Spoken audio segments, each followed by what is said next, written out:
Good morning and a very warm welcome to you to our service. All of the notices are on the notice sheet, but I'd like to draw your attention to, first of all, our Lent course. So our Lent courses are going well, and if you want to join the Zoom one, it's not too late. It's 7 o'clock on Thursday evening, and all you need to do is just go into Zoom, or just go on the website where Zoom is, and then you just put in the information that's on the sheet, and you'll be able to enter into the course. So for the last couple of weeks we've been just chatting for an hour, a very focused conversation, so don't worry if you come along, you're not going to be held captive forever. It is a lovely conversation we have, and then we finish after the hour.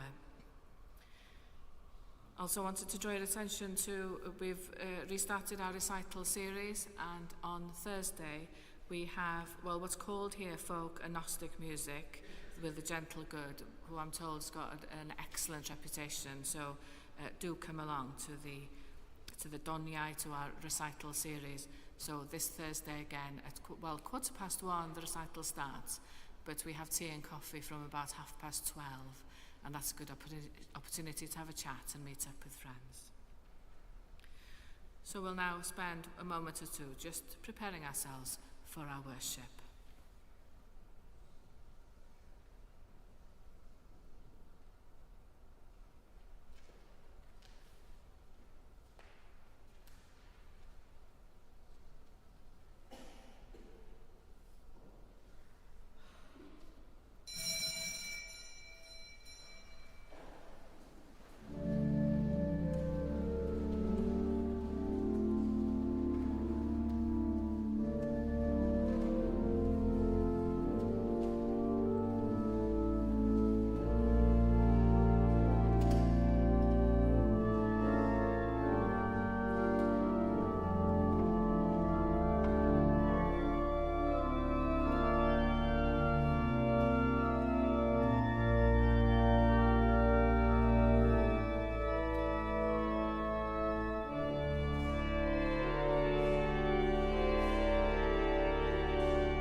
In the name of the Father, and of the Son, and of the Holy Spirit. Amen. May the grace and peace of God, who is full of compassion and tenderness, and who calls us back with all our heart, be with you all. And also with you. Heavenly Father, all hearts are open to you.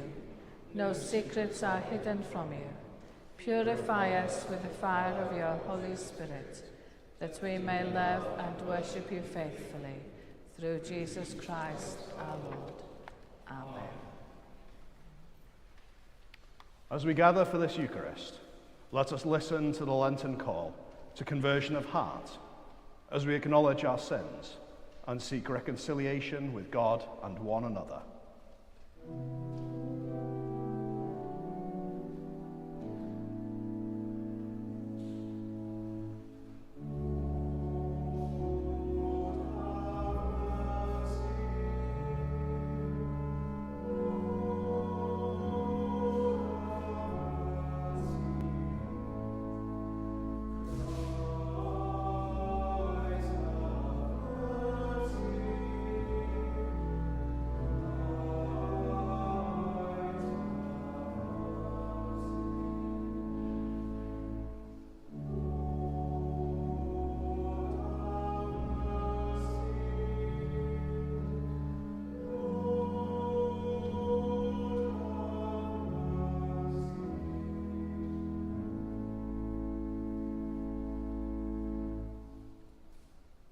Heavenly Father, we have sinned in thought, word and deed, and have failed to do what we ought to have done. We are sorry and truly repent. For the sake of your Son, Jesus Christ, who died for us, forgive us all that is past, and lead us in his way to walk as children of light. Amen. Almighty God, who forgives all who truly repent, have mercy on you and set you free from sin, strengthen you in goodness, and keep you in eternal life. Through Jesus Christ our Lord. Amen. And our collect for the third Sunday of Lent. Let us pray. Almighty God, whose most dear Son went not up to joy, but first he suffered pain, and entered not into glory before he was crucified, mercifully grant that we, walking in the way of the cross, may find it none other than the way of life and peace. Through Jesus Christ, your Son, our Lord, who is alive and reigns with you and the Holy Spirit, one God, now and forever. Amen.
reading from the letter of St. Paul to the Romans.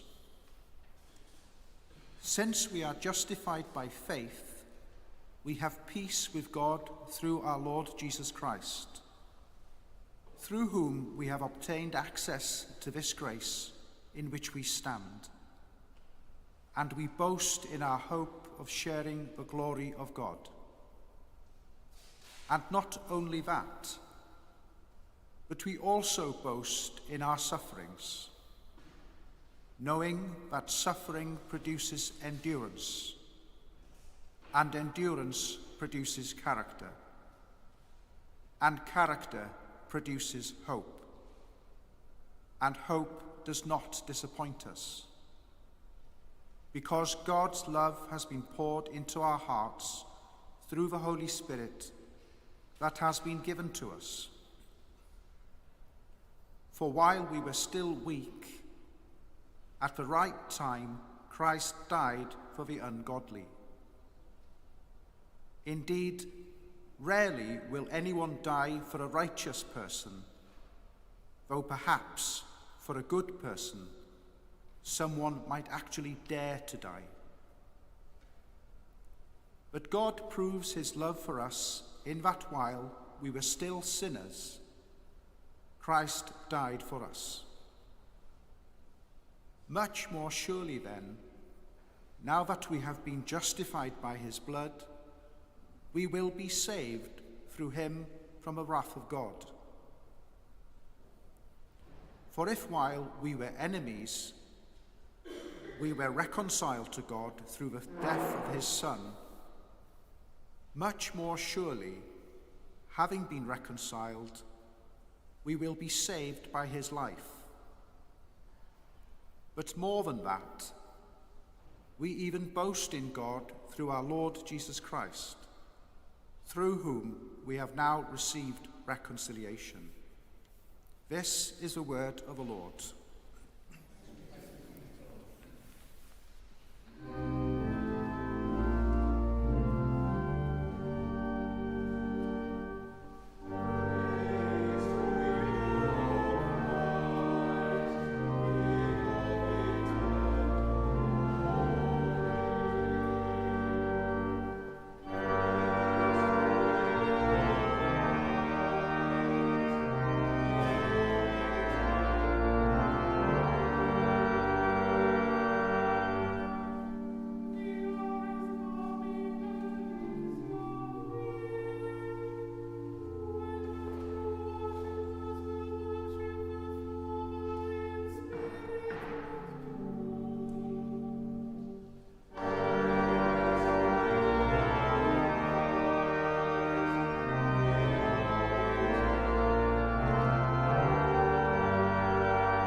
Listen to the Gospel of Christ according to St. John.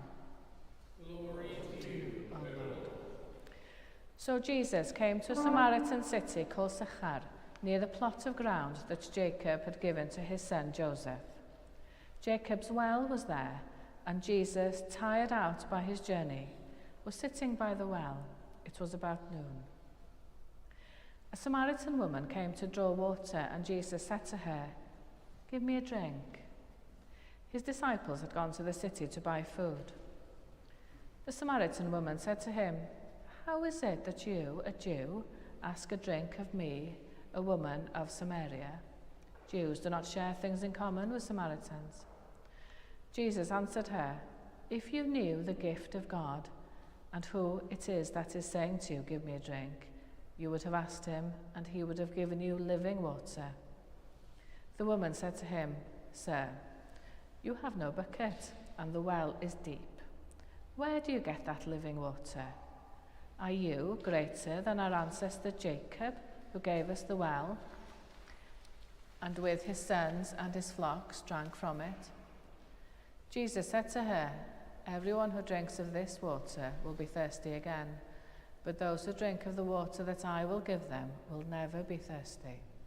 The water that I will give will become in them a spring of water, gushing up to eternal life." The woman said to him, "Sir, give me this water so that I may never be thirsty or have to keep coming here to draw water." Jesus said to her, "Go, call your husband and come back." The woman answered him, "I have no husband."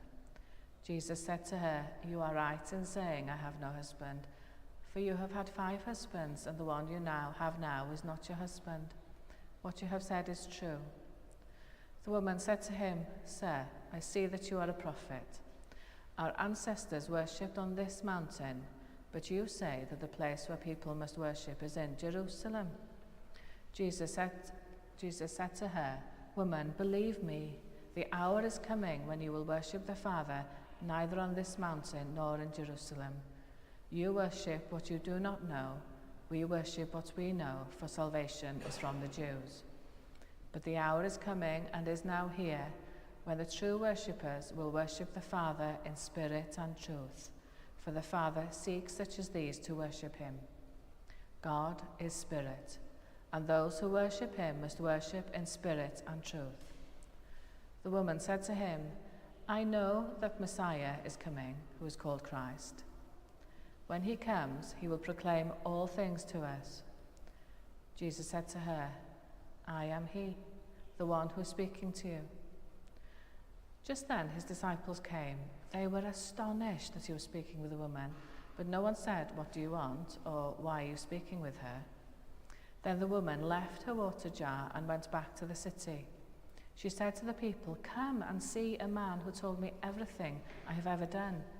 He cannot be the Messiah, can he?" They left the city and were on their way to him. Meanwhile, the disciples were urging him, "Rabbi, eat something." But he said to them, "I have food to eat that you do not know about." So the disciples said to one another, "Surely no one has brought him something to eat." Jesus said to them, "My food is to do the will of him who sent me and to complete his work. Do you not say 4 months more, then comes the harvest? But I tell you, look around you and see how the fields are ripe for harvesting. The reaper is already receiving wages and is gathering fruit for eternal life, so that sower and reaper may rejoice together. For here the saying holds true, one sows and another reaps. I sent you to reap that for which you did not labor. Others have labored, and you have entered into their labor." Many Samaritans from that city believed in him because of the woman's testimony. "He told me everything that I have ever done." So when the Samaritans came to him, they asked him to stay with them, and he stayed there for 2 days. And many more believed because of his word. They said to the woman, "It is no longer because of what you said that we believe, for we have heard for ourselves, and we know that this is truly the Saviour of the world." This is the gospel of the Lord. Praise to you, O Christ.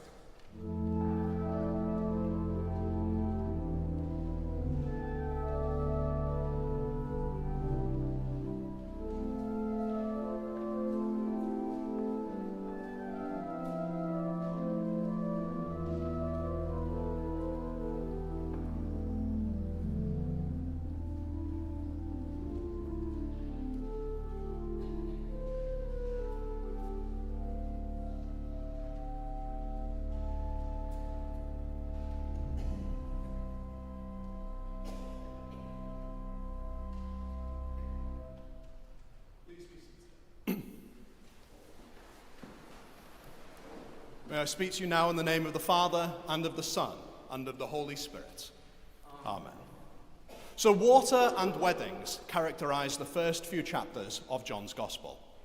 In the beginning was the Word, and we are brought back to that first image of the Bible, with the Ruach Elohim, the Spirit of God, hanging over the waters of creation. Then came John baptizing in the Jordan, waters of repentance, flowing in anticipation of the flowing Spirit of the one who follows. We see water turning to wine. We hear whispered conversations in the night, with talk of being born again in water and spirit.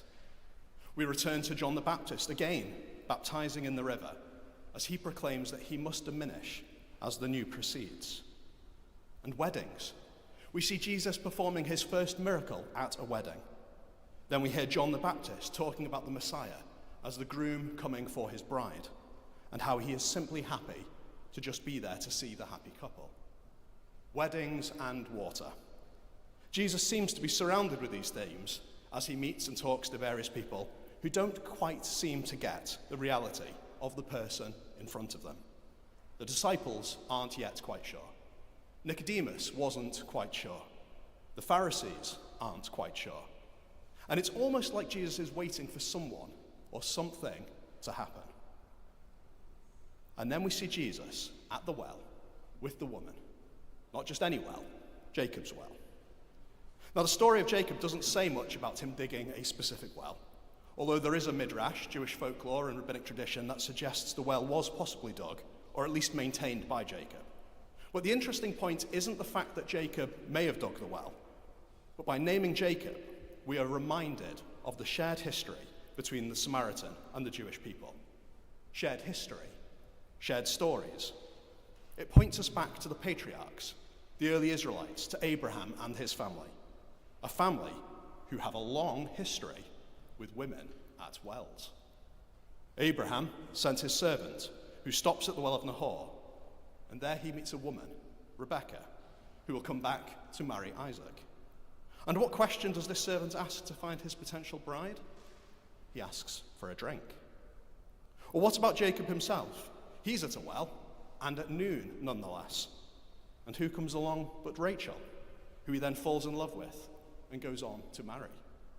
Or how about Moses? He's at a well and rescues some ladies from the shepherd's cruelty, and one of whom, Zipporah, goes on to marry him. So when we see Jesus at the well with the Samaritan lady at noon, surrounded and wrapped up with their shared history, shared stories, and the romance of patriarchs and ladies at wells, it suggests something, especially after we've already visited a wedding with Jesus. We've had John describe the Messiah as a groom coming for his bride. So when the disciples come back from town with the food and see Jesus with this lady, the passage describes them as astonished. What would they have thought? What would have passed between them as they looked on at the scene laid before them, like a rom-com of biblical proportions? Perhaps a raised eyebrow and a crooked smile, a nudge and a wink, perhaps scandal and shock. But they are tactful, at least, and they don't mention it directly. But this is Jesus we're talking about. And with Jesus, nothing is what it seems. Jesus is here with weddings and waters on his mind, but not in the way that the scene initially implies, and not in the way the disciples would have likely assumed. Jesus and this mysterious lady sitting at the well and talking. He asks for a drink. She is astute, and she immediately begins to navigate the oddness of the request, acknowledging the social and cultural barriers that are being tested. Jesus replies with a retort. If you knew who was asking, you'd ask for living water for yourself. She replies astutely again. You've no bucket, and the well is deep. There is no living running water. This is a well. If you've got access to living water, running water, you're better than our shared ancestors who made this place, she asks and infers of him. But Jesus isn't backing down. In fact, he doubles down and says, if you had the living water I offer, your life would be full of God's goodness and peace and righteousness from that moment until the end of your days. A lot has been made of this lady over the centuries. She's there at noon, the hottest time of day, and alone. So people have inferred that she must be shunned or an outsider. The other woman must hate her. We learn that she's had 5 husbands and now with a 6th man but unmarried. So tradition goes she must be a woman of certain moral failures. So a Samaritan, a loner, perhaps of dubious character. But is that fair? We do not know why she's there at midday. But Rachel met Jacob at midday, and we don't say that she was a loner because of her choice of time of day to draw water for the sheep. And in the culture of the day, a woman could not divorce a man. Only a man could divorce a woman. So she could have been let down by the men in her life, or perhaps widowed, or a combination of things. It's not fair to impute a moral failure from the information we are given. We tend to juxtapose her with Nicodemus, who we've already met. He is a man of standing, of honor and learning. And yet when he was confronted with Jesus, he got himself bogged down with trying to know with his head, rather than trusting with his heart. This lady, who we are tempted, almost baited, to cast as of dubious character, manages what righteous Nicodemus doesn't. She trusts in the story. "Sir, give me this living water." He goes on to tell her things he shouldn't be able to know, and she reacts by naming him prophet. Jesus talks of a time coming when mountains or temple, Samaria or Jerusalem, it won't matter, because true worship will be in the Spirit. And she replies by saying they are waiting for a Messiah, for Christ, and when he comes, it will all be clear. And Jesus responds that I am he. She runs back to town to tell the others of the amazing man she met at the well. And it's here that the disciples return, and likely shared their private looks and nudges.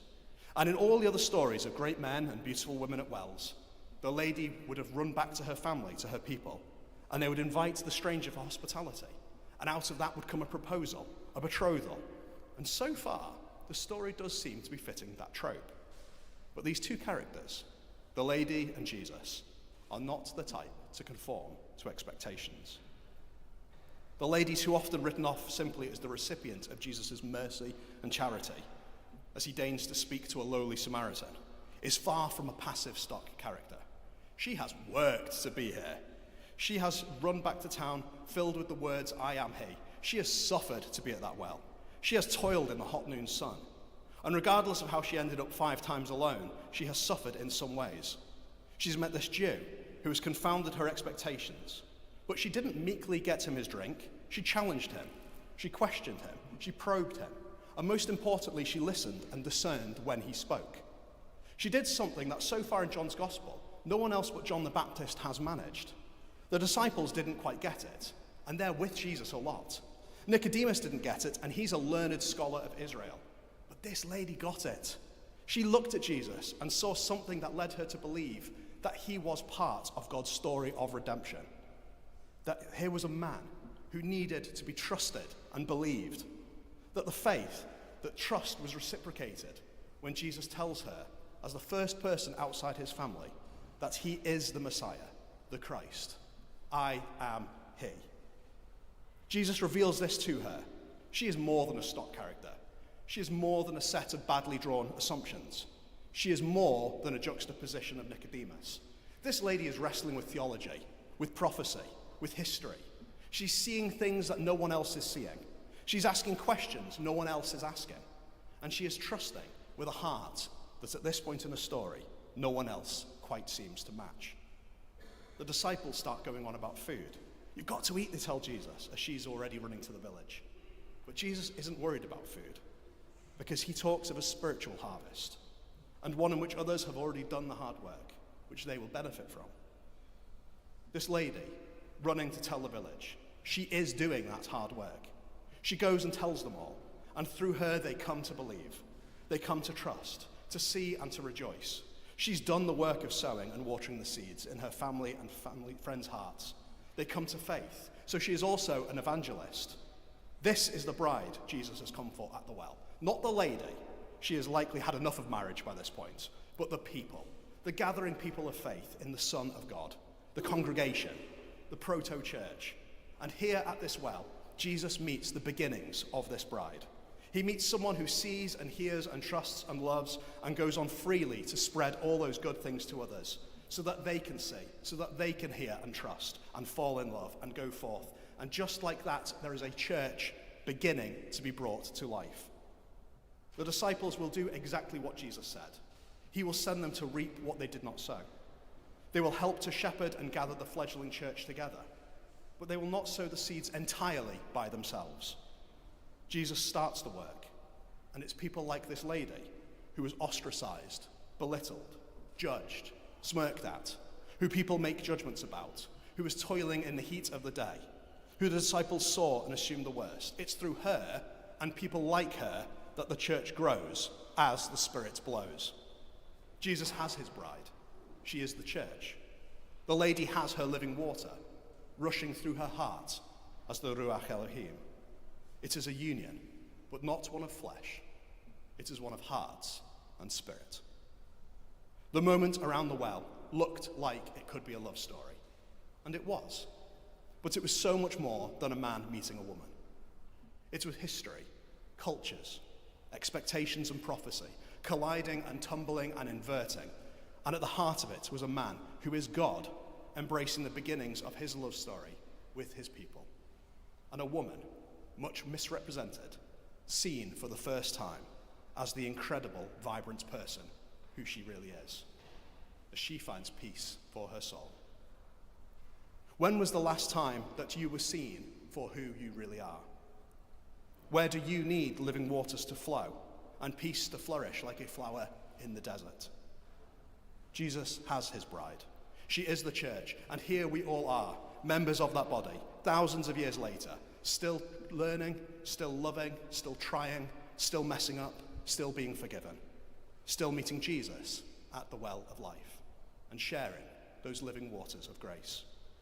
Trust in God's story, my friends. Meet Jesus wherever you find him, even, especially if it's in the heat of the day, when you are at your lowest ebb.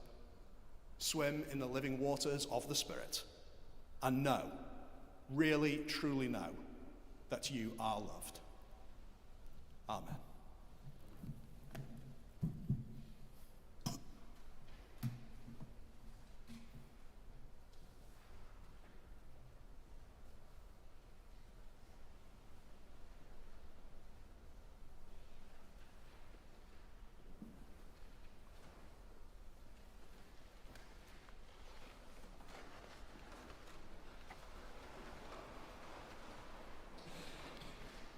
Let us affirm our faith with the words of the Nicene Creed.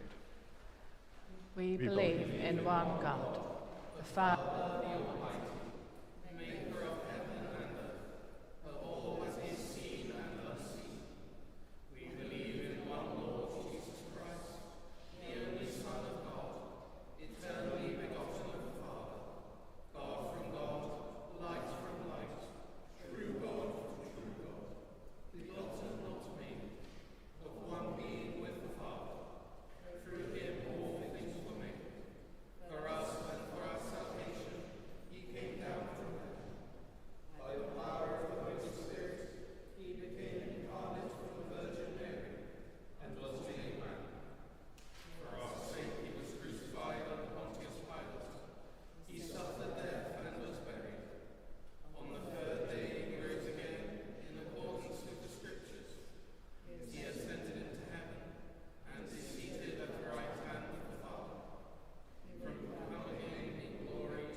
The Lord is compassion and love, slow to anger and rich in mercy. Let us never forget all his blessings as we seek his judgments for the oppressed, his forgiveness for all who live in the shadow of death, and his saving love for all people.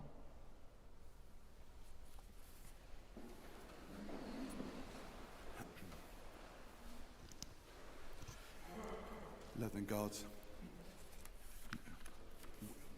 we pray for Dean Manon, Canon Tracy, Reverend Andy, and all others who work, volunteer and worship here at the Cathedral and the Eglwys of Grace. We pray too for Archbishop Cherry, for Bishop David as he discerns his future ministry. We pray too for the appointment process for the new Bishop of Bangor. Lord, you are compassion and love, slow to anger. God of peace, we pray that you will pour out the living water of your Spirit upon the nations the world. Help us to find new non-violent ways of seeking peace and reconciliation. Give grace, wisdom, and insight to the powerful, that they may share some of their power. To the rich, that they may surrender some of their wealth. And to those who express hatred and prejudice through violence, to learn that there are better ways to live. Lord, your compassion and love. Let anger reach you. Loving God, we pray that you will pour out the living water of your Spirit upon our communities and our families. Help us to allow that living water to flow through us, enabling us to reach out to those around us. Help us not to be afraid to show kindness to strangers, or to stand alongside those on the edges of our communities. Lord, your compassion and love.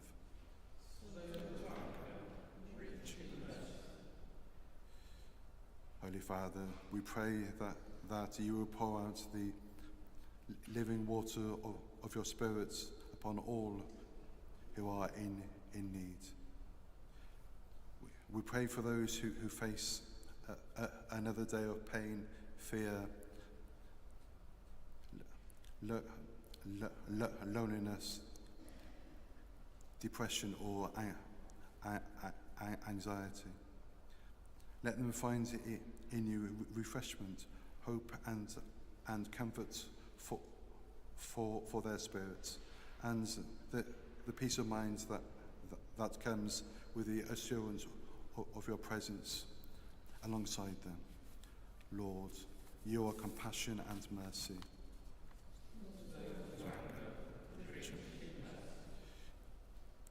Healing God, we pray for those who are unwell at this time, especially those who long have been ill and find no relief. Give them courage and perseverance and bring them new hope. We pray for Simon, Elmer, Leslie, Ruth, Jill. Lord, you are compassion and love. Let anger reach you. We pray for those who have died in the body, that they may be rise with Christ. Bring them to the joy of your heavenly temple, where worship is perfect and eternal. We remember Alan and Graham.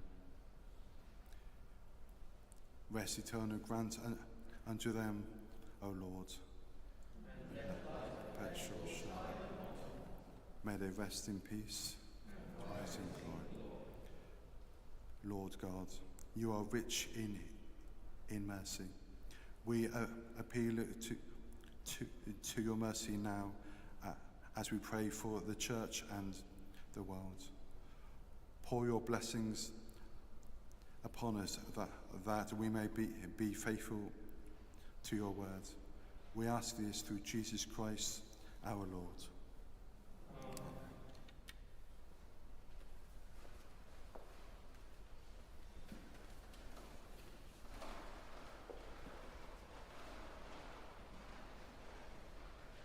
Now that we have been justified through faith, We are at peace with God through our Lord Jesus Christ.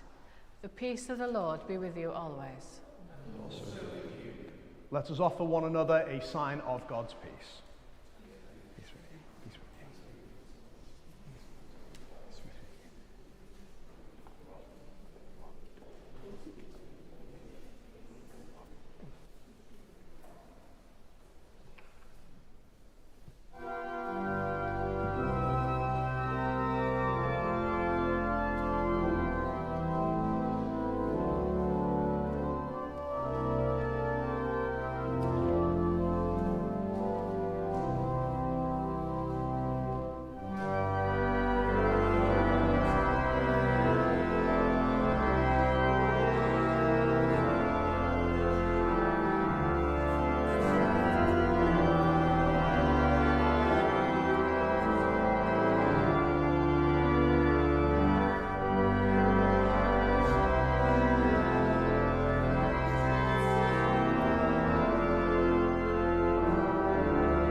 Blessed are you, Lord God of all creation. Through your goodness we have this bread to offer, which earth has given and human hands have made. It will become for us the bread of life. Blessed be God forever. Blessed are you, Lord God of all creation. Through your goodness we have this wine to offer, fruit of the vine and work of human hands. It will become our spiritual drink. Blessed be God forever. The Lord be with you. And also with you. Lift up your hearts. We lift them to the Lord. Let us give thanks to the Lord our God. It is right to give our thanks and praise. It is always right, wherever we are, to thank you and to praise you, God our Father and King forever, through Jesus Christ your Son.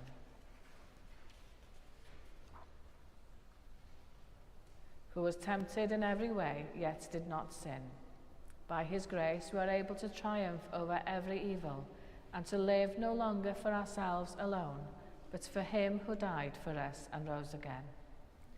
So here on earth, with the angels and archangels, and with everyone in heaven, we praise your name and sing.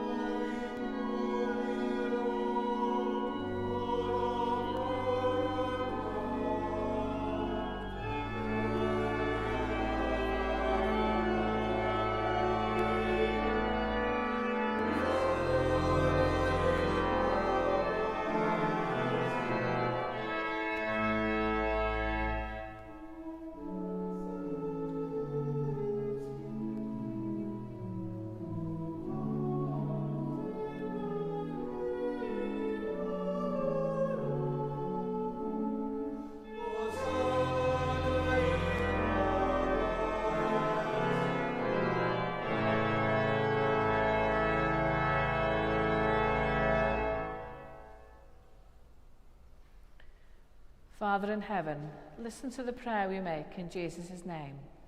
Through the Holy Spirit's power, gentle as a dove, may this bread and this wine be for us Jesus' body and blood. Father, we remember when Jesus had supper with his friends the night before he died. He took the bread, he thanked you, broke it, gave it to his friends and said, "Take this and eat it. This is my body given for you. Do this to remember me."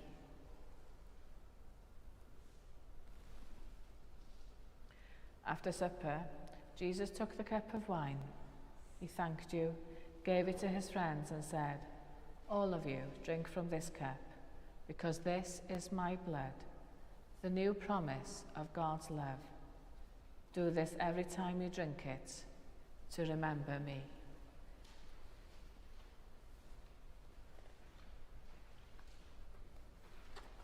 Together we remember that Jesus is always with us and say, Christ has died, Christ is risen, Christ will come in glory. Father, as we remember your Son, Jesus Christ, who died on the cross and rose again, we offer you these and all the gifts you freely give to us. Send your Holy Spirit to be with us and all who share this bread and drink this cup. Help us to trust you. Bring us closer together and welcome us with all your people into Jesus' glorious kingdom. All honour and glory belong to you, Father, through Jesus, your Son, with the Holy Spirit, one God, forever and ever. Amen.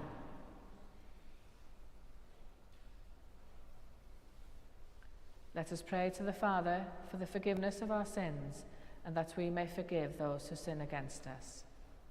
Our Father, Who art in heaven, hallowed be thy name. Thy kingdom come, thy will be done, on earth as it is in heaven.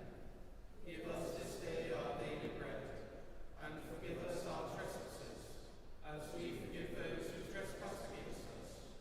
And lead us not into temptation, but deliver us from evil. For thine is the kingdom, the power, and the glory, forever and ever. Amen.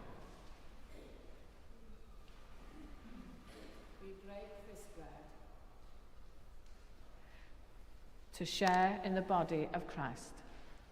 For we are many, we are one body, for we all share in one bread.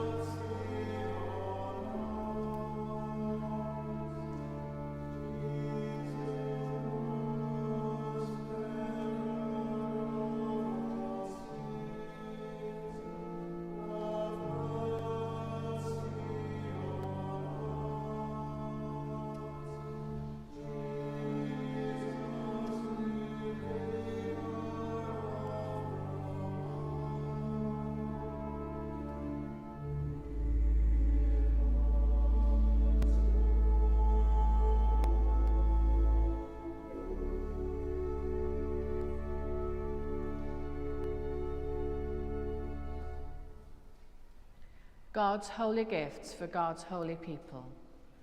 Jesus Christ is holy. Jesus Christ is Lord, to the glory of God the Father.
Give thanks to the Lord, for he is gracious.